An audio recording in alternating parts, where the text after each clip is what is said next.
Hi everyone, welcome back to my channel. ఈరోజు నేను ఇంట్లో బొబ్బట్లు ప్రిపేర్ చేశానండి. ఫస్ట్ బొబ్బట్ల కోసం ఒక బౌల్ తీసుకుని కప్పు వరకు నేను మైదా పిండి తీసుకున్నాను.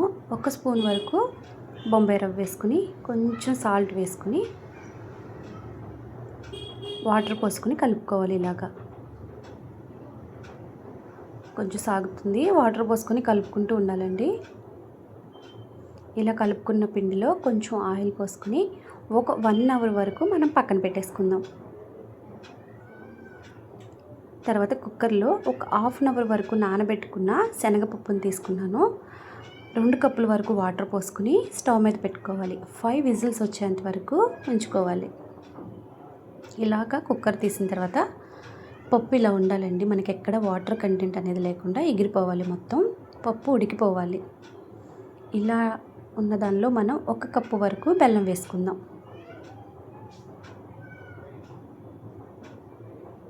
బెల్లం వేసిన తర్వాత కొంచెం లైట్గా వాటర్ వస్తాయండి. స్పూన్ తీసుకుని అటు ఇటు కలుపుకుంటూ ఒక 5 మినిట్స్ స్టవ్ మీద ఉంచుకుంటే సిమ్లో సరిపోతుంది.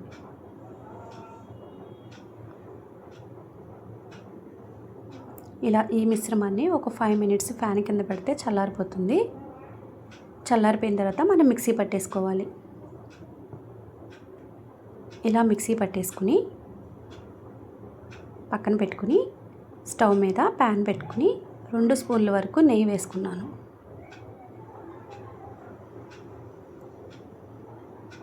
దానిలో మనం మిక్సీ పట్టుకున్న మిశ్రమాన్ని వేసేసి శనగపప్పు బెల్లం వేసేసి కొంచెం నేను కొబ్బరి పొడి వేసుకున్నాను టేస్ట్ కోసం.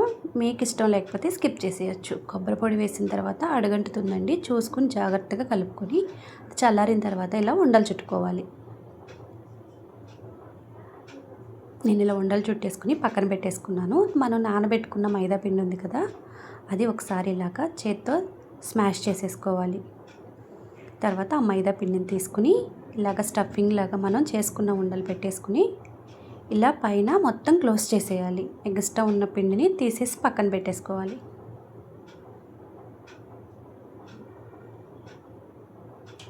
ఇలా రౌండ్గా బాల్ లాగా చుట్టుకోవాలి. ఒక కవర్ తీసుకుని ఆ కవర్కి కూడా కొంచెం నెయ్యి అప్లై చేసి చేతితో ఇలాగ ప్రెస్ చేయాలి.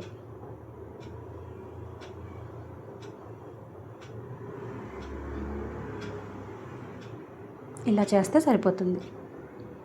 మనకి ఏ సైజు కావాలంటే ఆ సైజు చేసుకోవచ్చు. నేను కొంచెం పెద్దగా చేశాను.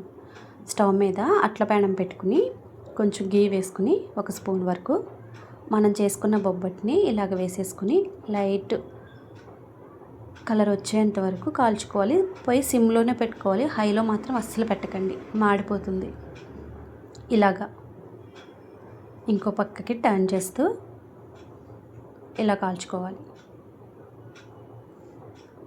మళ్ళీ ఇంకొక బట్టు కూడా ఇలాగే ప్రిపేర్ చేసుకోవాలి. లోపల స్టఫింగ్ పెట్టేసుకుని ఆ ఉండని పెట్టేసుకుని ఇలా క్లోజ్ చేసేసుకుని ఎగస్ట్రా ఉన్న పిండిని పక్కకు పెట్టేసుకుని మళ్ళీ సేమ్ ప్రాసెస్ అండి. అలాగే బాల్లా చేసుకుని మీకు చెయ్యికి అతుక్కుపోతుందంటే కొంచెం నెయ్యి అప్లై చేసుకోవచ్చు. ఇలా చేసేసుకోవాలి.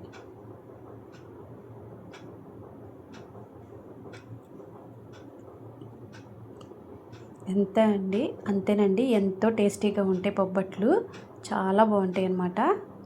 ఒకసారి మీరు ట్రై చేయండి. ఎలా వచ్చిందని నాకు కామెంట్ చేయండి. Please subscribe my channel.